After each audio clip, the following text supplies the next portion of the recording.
Hello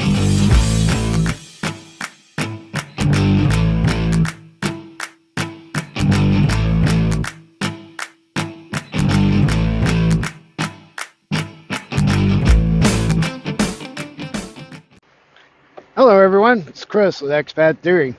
If you're new to my channel, welcome, and if you're returning, welcome back. I appreciate you being here. Well, kind of got a lot of content to talk about, so I think I'm going to probably break this up into 3 separate videos, because I got 3 different topics to kind of talk about. One being my expat experiences or information, 2 being where I'm standing with GP Transco, and 3, my financials. So in order to try to keep these a little more manageable, I think I'm going to try to break it up into 3 different parts, and that way you guys can kind of pick and choose whatever you're interested in watching and don't feel like watching. The path of this channel is kind of, it's easy to let this channel get hijacked and become a trucking channel, because that is where I get most of my information, and it's current. That's what I mean. It's in the stage of where I'm at right now. There's not a whole lot I can really go over and talk about on the expat side of things, because I'm not there and I'm not getting there. There's no real changes versus the trucking side, which changes daily. And same thing goes with the financials. I mean, they change constantly. So information on those 2 topics are easy for me to come up with content, versus the actual expat part of it, which is kind of supposed to be the heart of the channel. There's really not a whole lot going on there to talk about. I'm not ready to retire yet. I still got a number of years to go. It's gonna be kind of boring in a way, because there's no real decisions that are needing to be made. Currently, I'm thinking Cambodia is still number 1. Thailand and the Philippines are kind of running neck and neck for my second choice. I've kind of pushed South America out. There's been a lot of stuff going on in South America that I'm not real thrilled with. A lot of civil unrest going on down there. Colombia's been having lots of problems. Ecuador's having issues. In fact, the little town that I was looking at in Ecuador, they assassinated the mayor a couple months ago, about 2 months ago. That makes things a little unstable, and I don't know that I really want to mess with all that. I don't want to get caught in the crossfire, literally. So, I'm still looking at location being a big driving point. If I stick to my plan and I get my finances where I want them to be, I'm going to have a healthy budget. Excuse me, one that exceeds my living expenses, which will be great, because then I'll be able to travel and spend more time, not just at like my home base, but being able to kind of loop out and back, going to other locations, spending a week here and there, checking out new places and new adventures and so forth. And that's probably one of the big reasons why Phnom Penh, the capital city of Cambodia, ranks so high with me. Cost-wise, it's probably very similar to the Philippines now, because Philippines is experiencing a bit of a upswing. They're more sought after. so they're being able to command a little bit more on their prices for rents and things like that. They've become more popular. We spoke briefly on the channel before about like the Passport Brothers and all that. So a few more expats are heading that way, and of course, supply and demand, prices are going up a little bit. So Phnom Penh is probably price level very similar to the Philippines. And that being said, the infrastructure starts to come into play. The infrastructure in the Philippines, it's a third world nation, okay? It is not America. You're going to have wacky, weird running of wires for power. Power grids are weird. There are brownouts. Roads are weird. I mean, it's just, you have to take the good with the bad when you're talking about moving to a third world country. You can't expect everything to be pristine and perfect and like America, you know, where we got highways to every nook and cranny of the country. They don't. And it's not built up in the same way that ours is. Even our infrastructure, and you know, this is where you got to take things with a grain of salt. Even our infrastructure here in America is lacking for based on what the demand is. We're having issues with keeping up with the demands of our society, and the Philippines is even further down that scale because they do not have the funds as a country as a whole to keep up with the demands on the power grid and infrastructure completely for its growing and sophisticating society. So when you compare infrastructures from the Philippines to the capital city of Phnom Penh, Phnom Penh wins. It is the capital. I could go to Manila, but Manila's not really what I'm looking for. Cebu might be a little bit bigger than what I'm looking for. That's something I'm going to have to check out. I might end up in one of the smaller areas, Davao, Dumaguete, you know, somewhere out away from the bigger city. But Cebu has kind of been my go-to. And when you compare it to Phnom Penh, it's the capital. The rest of the country is kind of struggling a little bit, but their capital city is an international hub. So there's a lot of international business, there's a lot of English speakers, and their infrastructure is pretty decent. Now, of course, Thailand has come up recently because I just keep seeing information from other people who are traveling over there that make Thailand very interesting and a possible destination. The quality of life is not bad. The cost of living is good. They have a number of good places to go and possibly stay and make your home base in. Bangkok, Pattaya, Phuket. There's a bunch of different places over there. So it's kind of creeping up. Chiang Mai, that's another place.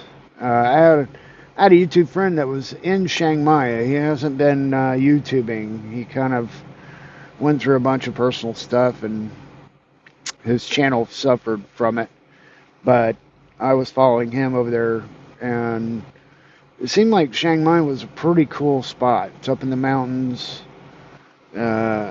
Still a destination where people like to go. Still popular. Seemed like to be a pretty good city to possibly live in. So Thailand's kind of been creeping up a little bit. South America's been dropping off a little bit. good and bad advantages about places like Mexico, some other Central American locations. Um, Stability wise, Panama. Panama is very stable, uses the US dollar, not quite as affordable as a lot of the other places, but very stable, very popular among expats. And of course, if I were to shift gears and go completely different direction and I wanted to go to Europe, Portugal and Spain, mostly Portugal, but Portugal and Spain are top of the list. I mean, they seem to be very affordable, comparatively, you know, and close enough that you can, Europe is kind of an interesting animal. Once you get into that region, it's easy to go from place to place to place, country to country, and explore. So Portugal's a pretty good option. But none of this information is new. None of this is, I don't know, I just kind of feel like I'm kind of treading water when it comes down to the expat side of my channel. And when I do videos like this, I might get 25 to 100 views on this type video. And if I were pushing for this channel to be, monetized or looking for more views and watch hours, every time I talk about trucking, and specifically here about GP Transco, holy crap, I get like 2,500 views. And that's huge for me. I mean, that blew my mind. I did a video recently about, what's up with GP Transco, and to me, it blew up. It was just a huge number of views and watch time versus what I'm used to. I mean, so if I was looking to try to monetize this channel, that would be the way to go for me, to start taking advantage of the trucking industry, going more in depth with that kind of content and really expanding on it. I feel like I could do well growing numbers over there, but that's not the heart of what I'm trying to do here. You guys know I'm trying to get to my retirement, trying to get my funding straight, so when the time comes, I will be set. Now I am running into some other issues, because I have family ties, and I am starting to struggle a little bit with almost like the selfishness of retiring overseas. And I have family ties now that, I don't know, maybe are making me kind of second guess my decision. Because, I have kids and grandkids that I'm not going to be able to see as much if I go overseas. Obviously, I won't be able to fly back to the States all the time. And if I stay in the States, I definitely will not be able to afford the travel back and forth as much, because my cost of living here will be huge compared to over there. So I would still be better off being over there and then coming back here as frequently as possible. But that's an expensive venture to travel back and forth from Asia back to the U.S. And it's very costly and kind of time consuming too.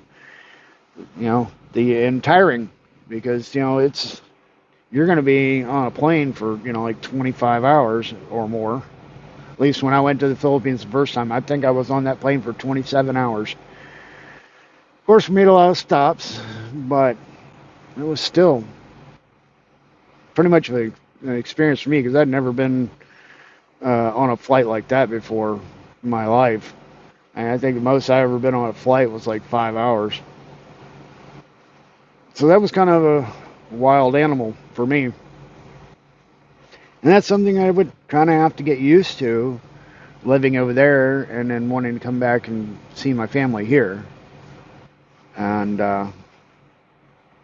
my family has extended and grown. I have found out about a new daughter. So now I have 2 daughters and 6 grandkids.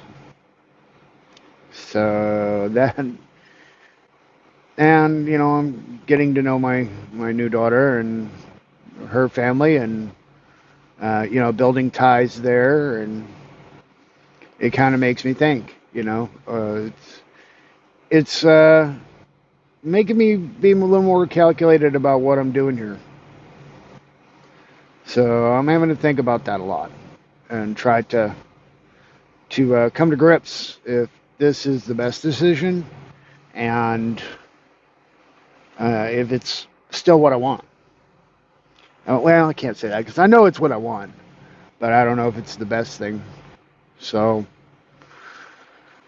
anyway, this is going to be the first video. I'm going to kind of close this one out, make it a little bit shorter than usual. But plan's still in place. I'm still busting butt, trying to get there, still trying to build the money.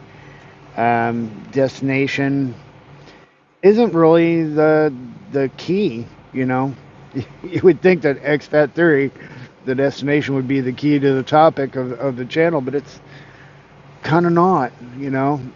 It's the theory of how to get there, how to get myself right, get my finances right, get in a few years when I start looking at everything and get everything straightened out, I'm gonna, you know, need that passport. I'm gonna need to have all the travel nailed down and temporary lodging until I get where I want to figure out where I'm gonna be, and then finding a place to live. And you know, there's gonna be a lot more to the expat part of the channel later.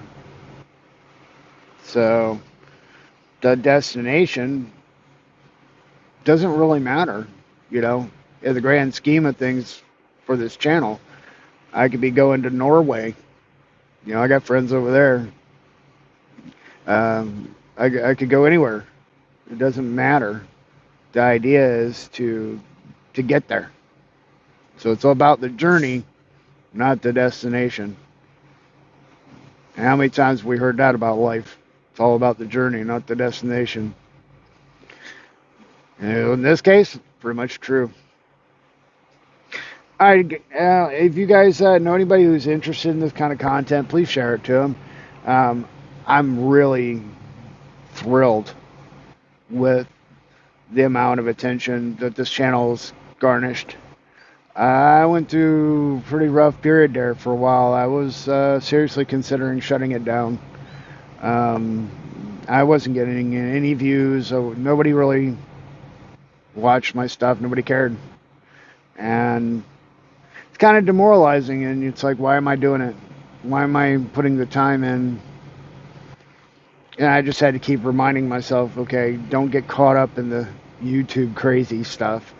It's not about getting all these views, and you know, it's not about trying to get monetized or anything like that. It's about putting that information out there and showing people that even a knucklehead like me can succeed if you make a plan and try, you know. So that's where I kind of fallen back and, you know, reminded myself of that.